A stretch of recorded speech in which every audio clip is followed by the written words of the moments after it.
Rafael Nadal a joué, Rafael Nadal a gagné. Alors oui, tout n'était pas parfait, mais on aura bien le match tant attendu contre Novak Djokovic au deuxième tour des Jeux Olympiques. Rafa a affronté aujourd'hui le joueur hongrois Marton Fucsovics. Il a d'ailleurs réalisé un très bon premier set. Alors oui, Fucsovics n'était pas vraiment dans un bon jour. J'ai trouvé d'ailleurs même globalement qu'il a fait un mauvais match. Mais on va pas vraiment parler de ça aujourd'hui. On va essayer d'analyser plus en détail le match de Rafa. Et je trouve vraiment que son premier set était très convaincant dans les déplacements, dans la qualité de balle, bien plus intéressant d'ailleurs que tous ces matchs que j'ai pu voir à Bastad la semaine dernière en Suède.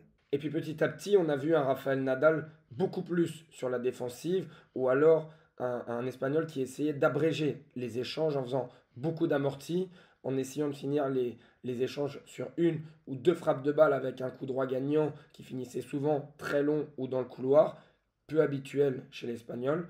En tout cas, ce qui est sûr, c'est qu'il s'en est sorti grâce à ce petit supplément d'âme qu'on lui connaît, puisque dans la troisième manche, il est quand même mené à deux partout, 0,40 sur son service. Il arrive à s'en sortir, et derrière, c'est lui qui break le premier pour faire la course en tête et finalement remporter cette partie. Et maintenant qu'on a dit ça, concrètement, qu'est-ce que ça peut donner contre Novak Djokovic? Et Novak Djokovic, d'ailleurs, pour la petite anecdote, qui aujourd'hui n'était pas du tout stressé, puisqu'il s'est même permis d'aller supporter l'équipe nationale de Serbie face à la France au tournoi de volleyball. Alors oui, c'est à Roland-Garros. Oui, on connaît l'histoire de Rafael Nadal dans ce stade mythique. Est-ce que la magie peut opérer une fois de plus? Je ne sais pas. En tout cas, mon avis très personnel, c'est que je ne vois pas comment il pourrait inquiéter le Serbe. C'est un match très spécial, c'est leur 60e affrontement. La première fois qu'ils s'étaient joués, c'était déjà à Paris en 2006. Il faut se rendre compte, les deux légendes que sont ces deux joueurs. Mais aujourd'hui, dans l'approche tactique, j'ai vraiment envie de me dire que Djokovic n'aura même pas besoin de forcer, tellement je vois un Rafael Nadal très en dessous dans les déplacements, très en dessous dans les contre-pieds. Il a beaucoup de mal à faire des courses vers l'avant, mais aussi des courses latérales. Et on sait la force qu'a Novak Djokovic à changer de direction. C'est ce qui a été la clé durant toute sa carrière, la capacité à changer de direction en allant longue ligne, être capable de tenir les diagonales comme aucun autre joueur.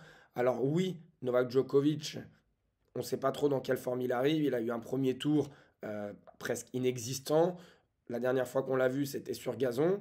Donc, Rafael Nadal a très légèrement, j'ai envie de dire, un peu plus de repères sur terre battue sur les derniers jours.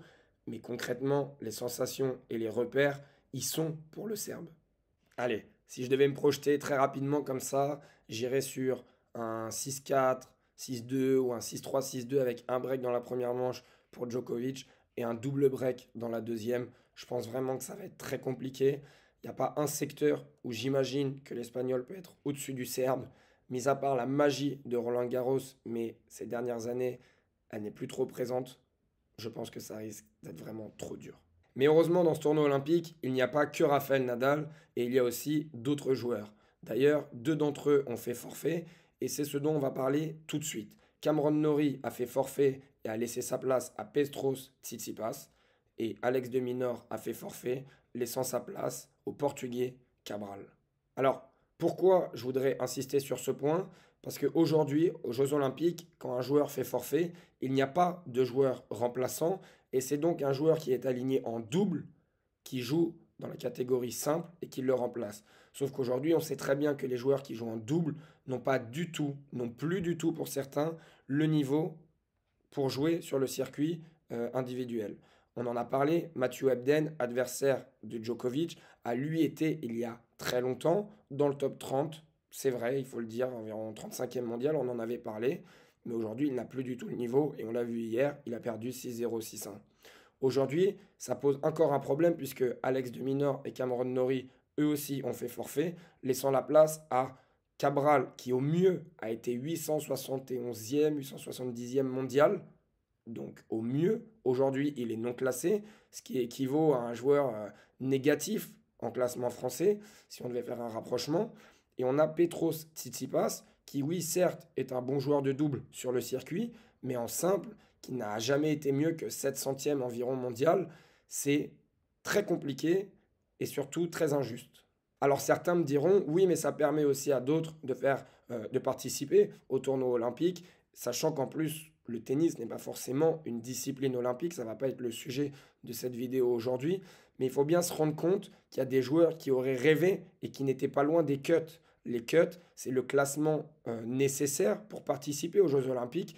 Et aujourd'hui, les joueurs qui font forfait sont remplacés par des joueurs qui, eux, déjà n'ont rien demandé, qui remplacent pour faire le nombre, alors qu'on en a laissé certains à la maison qui, pour eux, ça aurait été le rêve d'une vie de participer aux Jeux. Je pense qu'il y a quelque chose qu'on peut améliorer dans le système. Je n'ai pas forcément d'idée précise tout de suite, mais en tout cas, ce qui est sûr, c'est qu'à ce moment-là, aujourd'hui, il y a des matchs qui servent à rien, qui sont très déséquilibrés. Puis sans transition, je voulais évidemment parler de Lorenzo Musetti et Francisco Cerundolo. Les deux joueurs étaient hier en finale à Umag, en Croatie, et se sont livrés une bataille de plus de 3 heures, finissant leur match à presque 23 heures. Ils ont passé la nuit là-bas, en Croatie, avant de venir aujourd'hui à Paris pour faire leur premier tour aux Jeux Olympiques. Perf XXL, pour moi en tout cas, d'avoir remporté leur match, surtout pour l'Italien qui a battu Gaël Monfils. Il faut le dire, très décevant, mais le français, ce n'est plus sa surface. Ça n'a jamais forcément été sa surface favorite, mais quand même, il faut dire la performance que c'est de jouer un tournoi durant toute une semaine, de passer la nuit dans un autre pays et de venir aujourd'hui à Paris performer et passer ce premier tour sans aucune contestation possible. Et on termine cette vidéo avec 3 faits marquants que j'ai choisis. Le premier, chez les dames, nous avons eu 2 fois le score de 6-0, 6-0. La joueuse argentine Maria Carlé a remporté son match face à l'Allemande Tatiana Maria sur le score du coup de 6-0, 6-0. La joueuse chinoise Zheng a remporté sur le même score son match face à l'Italienne Sara Errani. C'est assez rare pour le souligner quand ça arrive une fois, et aujourd'hui ça arrive 2 fois dans la même journée. Et puis on part du côté du Liban, puisque le joueur Benjamin Hassan a marqué l'histoire de son pays. C'est le premier joueur libanais à gagner un match de tennis aux Jeux Olympiques. Et puis comment ne pas parler de l'ambiance du cours numéro 7 pour Corentin Moutet, qui a gagné dans la douleur, certes. Il était mené d'un break de retard dans la 3e manche face au joueur indien Nagal. Alors oui, il y a des hauts, il y a des bas, mais Corentin Moutet, en tout cas, fait déplacer les foules pour le voir jouer au tennis, et ça, ce n'est pas rien. En tout cas, tu l'as compris, on se retrouve tous les jours pour parler des Jeux Olympiques de tennis. Alors, si tu aimes le tennis, n'hésite pas à t'abonner, partage autour de toi, ça m'aide énormément, et on se retrouve demain.